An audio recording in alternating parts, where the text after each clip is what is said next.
like to welcome Nicola Coutts with The Naked Truth.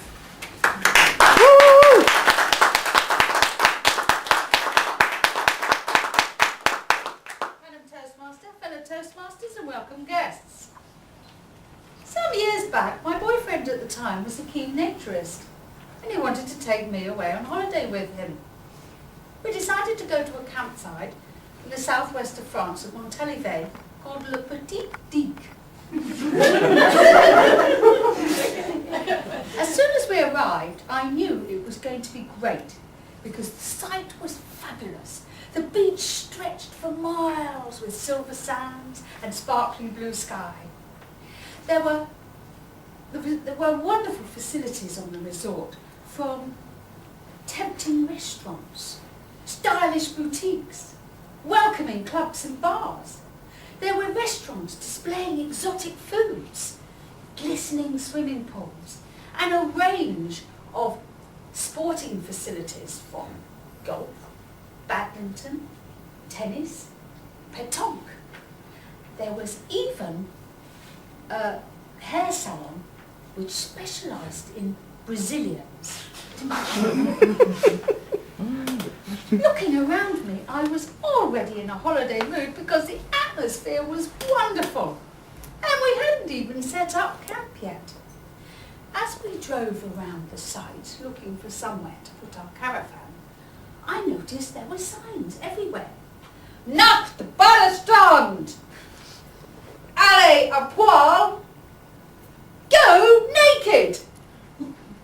This was to be a new experience for me because everyone was naked. This was a new dimension in a holiday experience for me. Like most of my girlfriends, I was used to seeing a few men naked. But like a small child let loose in a sweetie shop, I was overwhelmed by all the sweeties on display.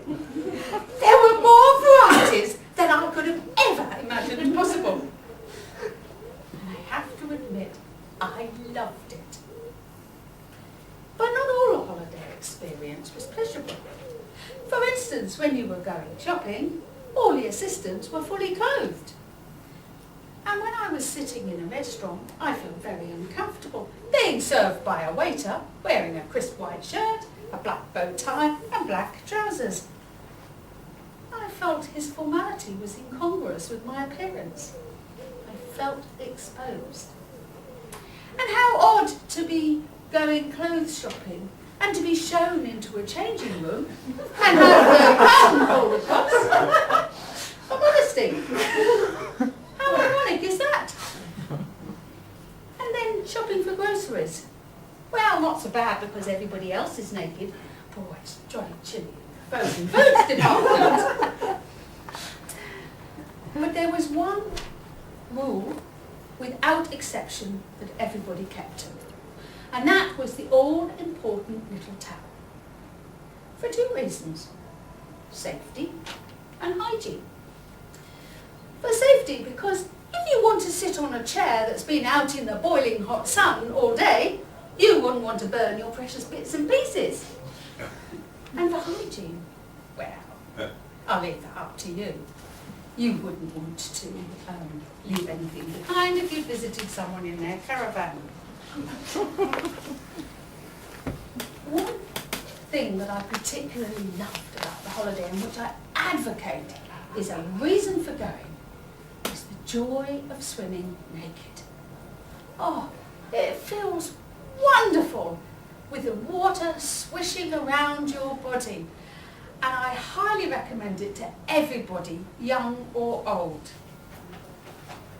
But what of romance?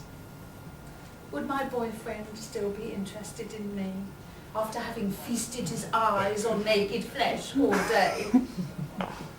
In the evening, by the candlelight, with our glasses of wine, stars twinkling above, he looked into my eyes. He embraced me. He kissed me.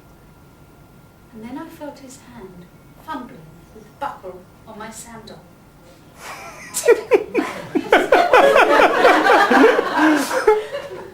I know what you're thinking.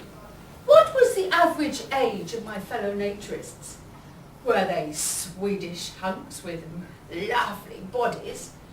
Or were they fat old geezers with massive great big overhangs? Well, I can tell you they were a mixture of both. But I did come across one Adonis in the showers, and I found it hard not to linger. With sport, I found that some worked better than others. For instance, swimming was lovely. But I did pass on the rock climbing when it suddenly occurred to me that if I had a rather large man above me and I looked up, my view might be less than pleasurable. And passing a tennis match in progress, I saw a man get hit in the crutch with a tennis ball, and the umpire shouted out, "New balls, please." But the holiday was great, and I had a simply wonderful time. And I had one bonus when I got back. Instead of having a suitcase full of dirty washing, I had one small towel.